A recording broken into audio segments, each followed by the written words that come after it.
নমস্কার বন্ধুরা, আপনাদের সবাইকে অনেক অনেক স্বাগত আমার কিচেনের ইউটিউব চ্যানেল ঘর কা জায়কাতে। আজকে আমরা বানাবো বাঙালিদের খুবই প্রিয় একটা ডিশ, রুই মাছের ঝোল, যেটা আমরা বানাবো খুবই সরলভাবে। তো চলো বন্ধুরা শুরু করা যাক। সব থেকে প্রথমে মাছটাকে ভালো করে ধুয়ে কেটে পরিষ্কার করে নিতে হবে। তারপর যতটা পিস আপনারা রান্না করতে চান একটা পাত্রে বের করে নেবেন।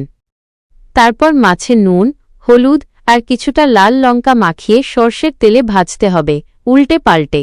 মাছটা যখন দুদিকেই ভালো করে ভাজা হয়ে যাবে, তারপর মাছগুলোকে একটা অন্য পাত্রে তুলে নিতে হবে। তারপর আমরা একটা পেস্ট রেডি করব, যেটায় কিছুটা সর্ষে, পোস্ত, আদা, রসুন, টমেটো, কাঁচা লঙ্কা আর লাল শুকনো লঙ্কা দিয়ে মশলাটা গ্রাইন্ড করে একটা ভালো পেস্ট বানাবো। তারপর ওই মাছ ভাজার পাত্রে ফোড়ন দেব। তারপর ওই গ্রাইন্ড করা মশলাটা দিয়ে কিছুক্ষণ কষব।